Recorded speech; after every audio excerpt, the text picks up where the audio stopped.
What's good? It's Woog. I was watching UFC 259, headlined by Jan Blachowicz and Israel Adesanya, watching the third fight on the main card, one of the three title bouts of the night. And I'm watching it in my hometown with my family. So we're watching Petr Yan and Aljamain Sterling go at it. They're fighting for Petr Yan's title. Aljamain Sterling starts off like a bat out of hell, tons of volume in the first round. I had them pretty much split after 2 rounds. I thought Yan won the 3rd round, and Yan was certainly winning the 4th round, to the point where he had Aljamain on his knees. He had his hands on Aljamain's head. He throws a blatantly illegal knee. Aljamain Sterling goes down. The referee calls time. And it takes a few minutes of Aljamain kind of rolling around in pain, having to demonstrate his pain to basically activate what's already obvious, because that was undoubtedly a disqualifying blow. But the referee is giving Aljamain Sterling he's giving him the call. He's allowing him to determine whether or not this fight goes forward. And the stakes are, if this fight gets called because of this blow and it's a disqualification, you are the new champion, Aljamain Sterling. So you could do that, or you can continue this fight. So it was sad that he even had to be put in that position by the referee.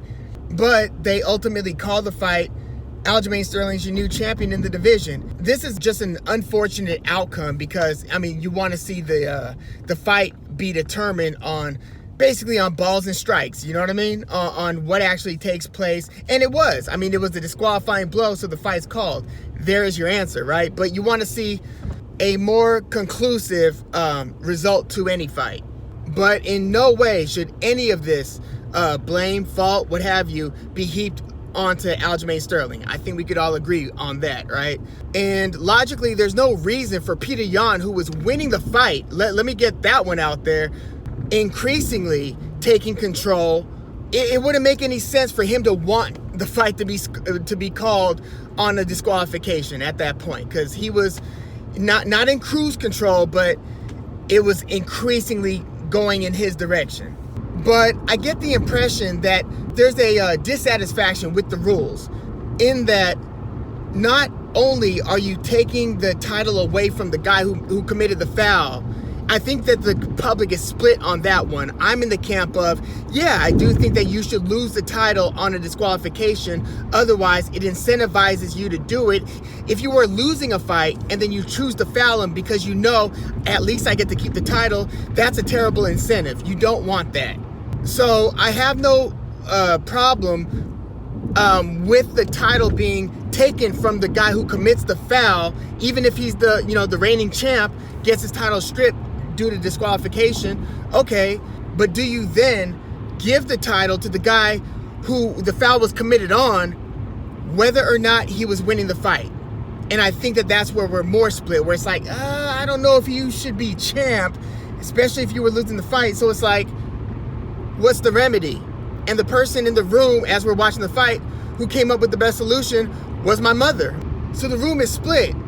My dad's saying, hell no, Aljamain Sterling shouldn't then be champion. My brother's saying, hell yeah, you should strip Petr Yan and give the belt to Aljamain Sterling.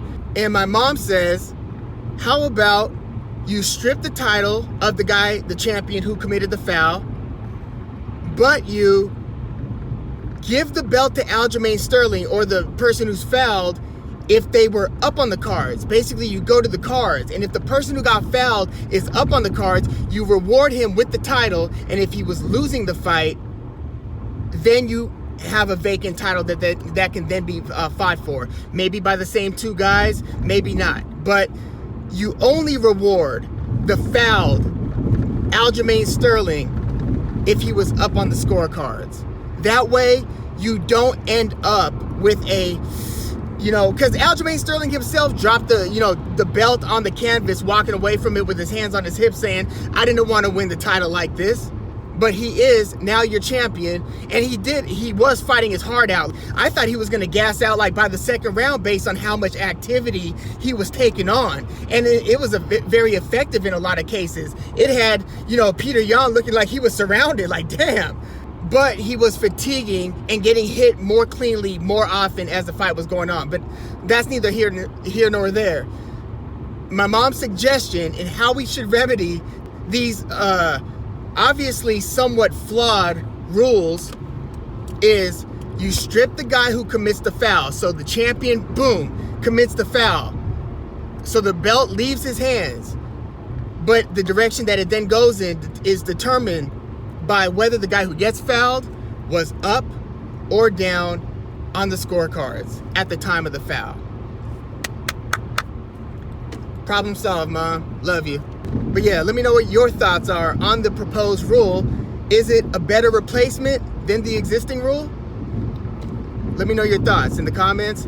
Please subscribe to the channel if you're into the fight talk. I'm Woog. Thanks for tuning in.